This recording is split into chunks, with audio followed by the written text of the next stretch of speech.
tuned into The Curvy Critic with Carla Renata at Black Hollywood Live, BHL's #1 source for all things cinema. Carla shoots straight from the hip with what's hot and what's not in the box office, the latest film news, and talent from above and below the line. Then let's get into it with your girl right now.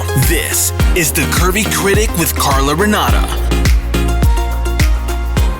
Cool. So thank you, Sam and Maro, for joining me today. I have so many questions for you. I was telling Sam before we got started that I'd actually seen the whole series. Oh, great.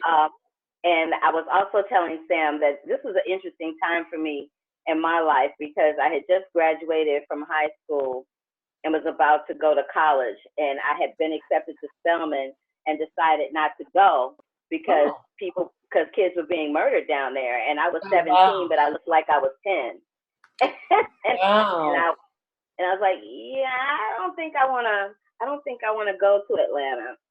And then, as we know, later on, the age of the victims aged up a little bit. But the thing that was interesting to me about this is the fact that there's so many Black children that go missing on a daily basis. Yeah. And nobody pays attention to when that happens. You don't hear anything about them until they've either been found dead or they sometimes, in a lot of instances, are never found. Mm-hmm. I just wanted to know that after 4 decades, what made y'all want to go back and revisit this case? Is it because Mayor Keisha and Police Chief Erica resurrected it? No, in fact, we had already been on the show for many, many months before that happened, and we've been shooting for about 2 months before that happened. Sam can talk a little bit about our original inspiration because he was directly involved in that. So he should sort of share the original impetus. Yeah, originally in 2017, I did a documentary about Maynard Jackson called Maynard.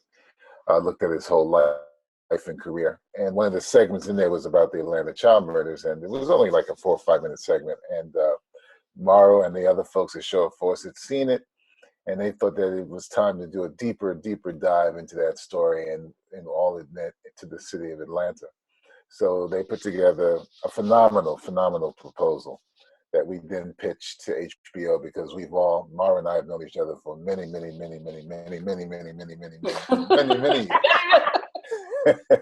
And we both had done work for HBO. She had done 4 shows for HBO. I'd done 3 with Spike.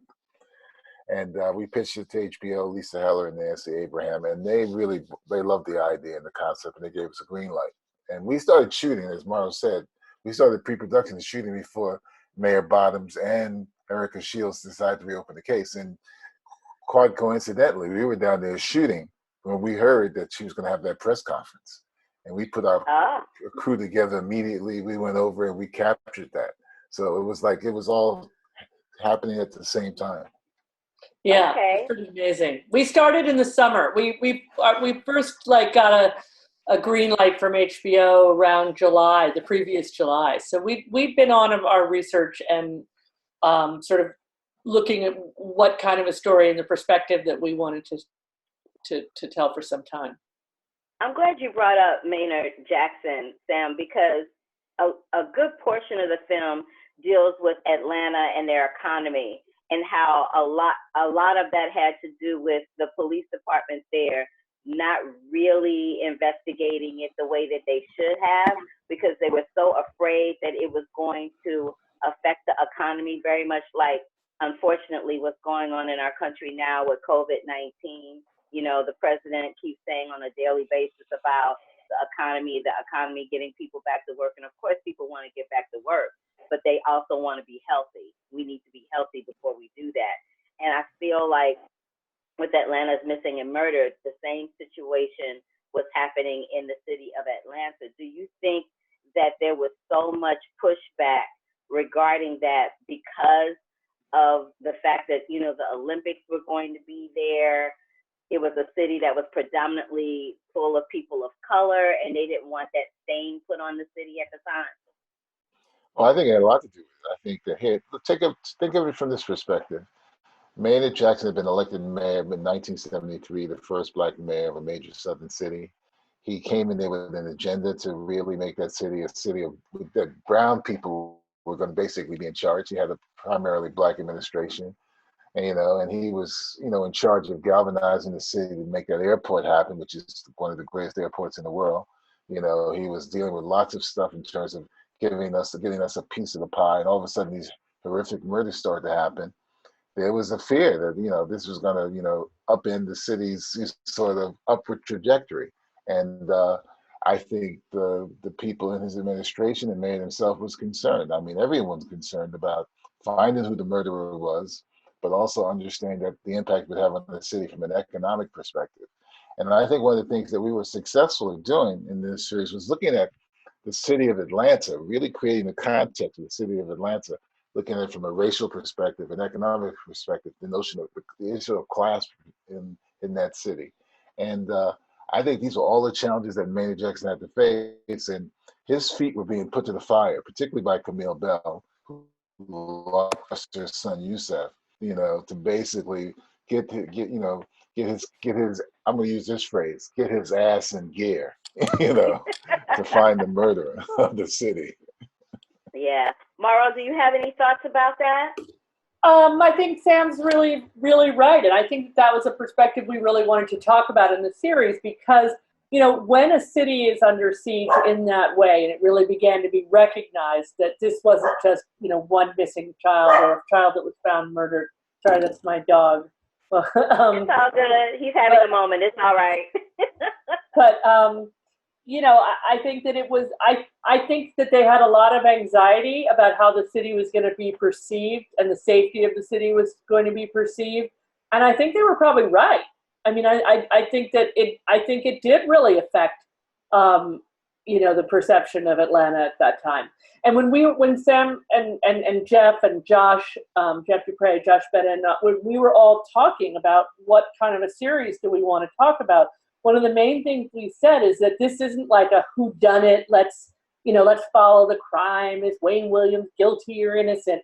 We really wanted to talk about the context and about the families and about the issues, racial, political, cultural, that were going on in the city at that time that this flourished and became a kind of a sort of a toxic stew, because what was going on was so prominently affecting people of lower income, families of color. It was not happening to everybody in Atlanta. And so, it really became a kind of a story that we felt was really important to tell, and that really, things have gotten better, but things are not resolved. These issues that resonate at that time resonate today. Right. So we really. I'm glad that you both brought up Camille Bell, because I love that phrase when she was berating the Atlanta Police Department, and she famously said that they couldn't catch a cold. I love that. She was so good with words. I love it when she says she doesn't have a lot of words, but the words that she would use to describe what was happening is shucking and jiving. Yeah, she was awesome. But what that brings me to, when you were talking, Maro, about the parents, a lot of these parents, there are some parents, when they lose children under circumstances like that, they just don't want to think about it because it's too painful. But the majority of the parents that were featured in this particular docuseries, they were very vocal, and they were very much wanting to have resolution. Did you encounter anybody that was kind of like, no, I'm good. I don't want to talk about this anymore? Almost no. I think that the families, one, they feel unresolved. They want they want what happened to their children to be known. I think that they the reinvestigation, the reopening is important to them. But to realize that in this series, because of the reality of what HBO could offer us, we were not going to do a shallow little dive. This was going to be a multi-hour, reinvestigation on our part as filmmakers. And I think they were really, really excited to be part of that and to maybe get more answers, to have a light shine, on what was happening to them and was still happening today. And I think they wanted to have a voice for their lost children. I appreciate that.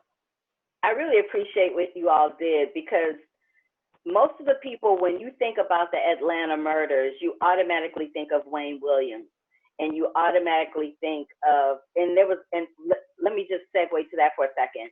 A lot of people were upset across the country, I remember at the time, because they were like, oh, they're coming for this black man. They want to make this black man, go down for these murders of these black children. And it was all of that going on at the time. But then also there was this conspiracy theory going on that maybe the Klan had something to do with it. So I love that you guys showed the legal proceedings that went up and were happening with the Klan and their lawyers, and how everybody kind of just buttoned up and was like, no. And they kind of covered for each other. In the process of you guys making this, did your thoughts ever go to, well, maybe he didn't, maybe they did? Yes. I would say on a weekly basis, if not daily or hourly. We changed our minds. Who did this? Are all these murders really connected? Are these are very unlikely to be one perpetrator. There were so many questions, but in my mind, did Wayne Williams kill 29 kids? No, I don't think he did. He made it hard, though. Go ahead. Yeah, sorry. Really hard. Yeah, we Maro is absolutely correct. I mean, we had weekly, daily discussions about Wayne. I mean, I think I started off feeling, as we got into the project, that Wayne is the killer. He did kill all these kids. But then as things evolved and unfolded, I began to feel maybe Wayne didn't do all of these killers. Maybe he had an accomplice. And quite honestly, I think by the end of all of the work we've done, I'm of the belief that Wayne didn't do anything. Yeah. When I finished watching it, I went, like y'all, I went into it, like you, Sam, and Mar, I went into it thinking, I'm interested to see how they going to show what happened with this dude. And when you guys showed that footage of the police, him sending the police on the police chase, kind of like the mafia. When the mafia is trying to make the police tired, they just run them all over the city for no apparent reason. He was kind of doing that. And I was, you know what I'm saying? And he was kind of doing that. And I was looking at that going, he was so cocky and he made it really hard for you to have empathy, even in the process of watching it now, knowing what we know after seeing this. He really makes it hard for you to have empathy for him, because he's so cocky and he's so, just what he is. But having said that, it also goes to note that the technology then is not what it is now. And exactly. DNA that can prove it. And I found it very interesting that they kept harping on the rug fibers. Rugs are sold in all kinds of different stores to a multitude of people. I could not for the life of me understand why they kept going back to that one piece of evidence. And that there was not one fiber related to any of the victims in Wayne's home. So how was his green carpet fiber and his, the fiber from his bedspread all over all of these subjects, but nothing.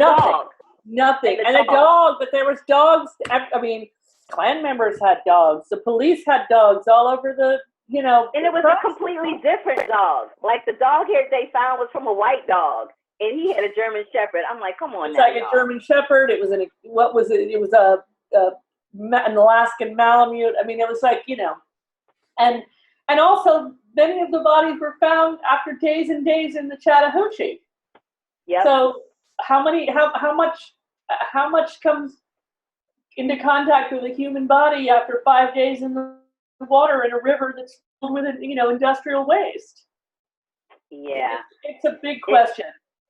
It's very interesting in the later episodes when we also talk about the FBI the fiber testing facility. That was fascinating to me. I'm like a true crime junkie. I'm one of those. I am. I watch Snapped. I watch anything that deals with true crime, mafia stuff. Like I'm that girl, and I'm always fascinated. I probably should have been a psychologist because I'm always fascinated by the human psyche and what happens in someone's brain that makes them think that taking someone else's life is okay. And I'm always fascinated with how they think they can get away with it and the processes of which the painstaking processes of which they go through in order to try to make that happen. So I appreciate both of you filmmakers for bringing this to light because I learned some things about this case that I didn't know. And I know that anybody that's seen it since it's been streaming on HBO on April 5th will feel that way too. And you walk away wanting to know what Mayor Bottoms and the police chief are going to come up with when this is all said and done. You know, it really makes you wonder how this is going to play out and if it's going to play out before Wayne Williams is gone. Right. Wayne's actually in very good shape. You know, he's 60 years old now, 63 years old or so. But he's in pretty good shape. But as a true crime junkie, you must consider our series to be the ultimate feast. Yo, look, Maro and Sam, I'm telling you, me and my mother, we would have to pause it and have a discussion and then continue watching it because we would have stuff that we wanted to discuss amongst ourselves about what we saw. We call that co-viewing. We were totally into it. It was great.